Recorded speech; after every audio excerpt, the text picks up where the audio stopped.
Hi, it's Jeff Moran. I want to welcome you to True Texas History. Now today, being that it's officially LBJ Day, I figure I'd go ahead and talk a little bit about LBJ, Box 13, and more. Um, because LBJ is definitely one of the more colorful characters in Texas history, and he made an impact on Texas, the United States, and the world. That you can't deny. And some of the things that he did, it's legendary, and a lot of times, unfortunately, schools don't tell a whole lot about what happened in those days.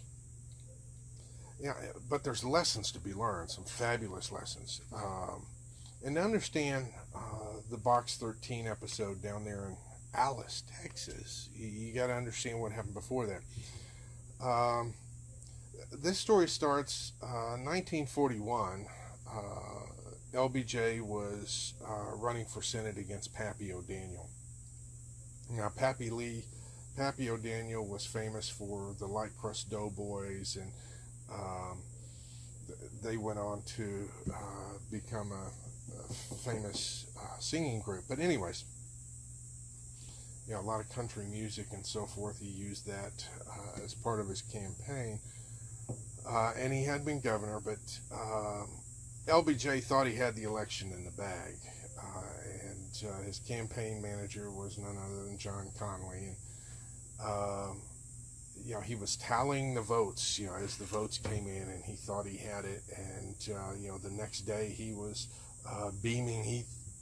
All right, I won. And when the election results came in, that wasn't the case.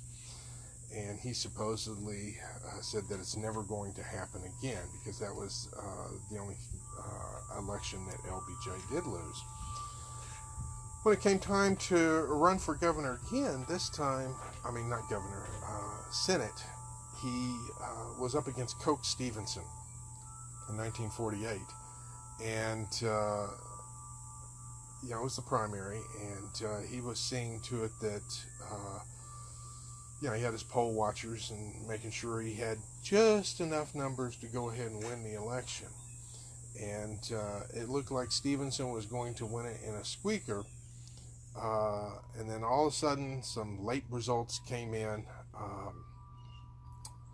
from down in the valley.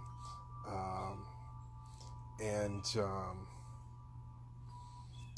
those results tipped in favor of LBJ, and all those results were there in Box 13.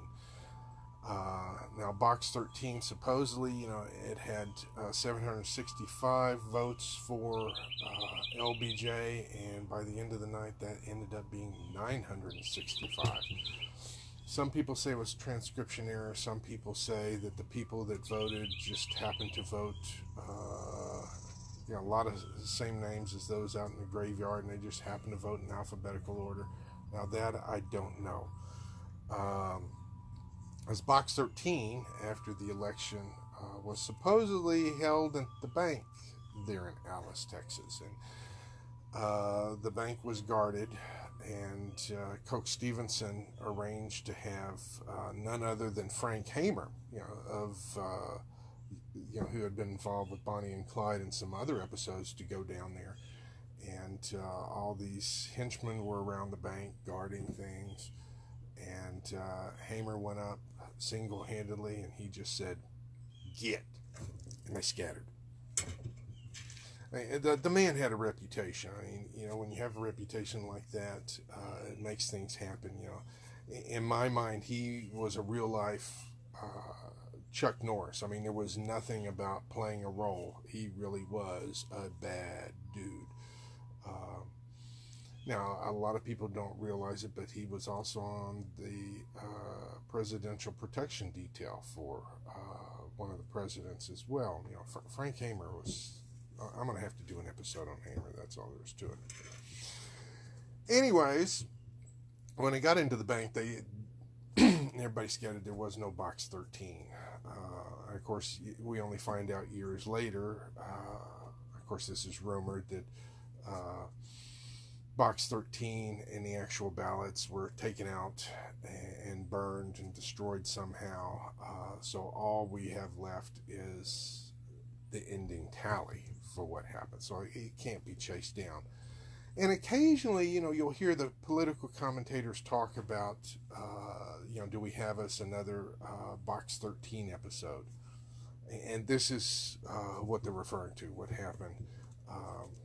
Because sheriff down there, George Parr, was also involved in hiding the results for a while and validating things for Johnson. So it was a controversy. I mean, at the time, it was a huge controversy. I mean, bigger than the hanging Chad. But this is where a lot of the references to the Box 13 comes from. And it's a fascinating story, and what better way to honor LBJ on LBJ Day than share some of his stories.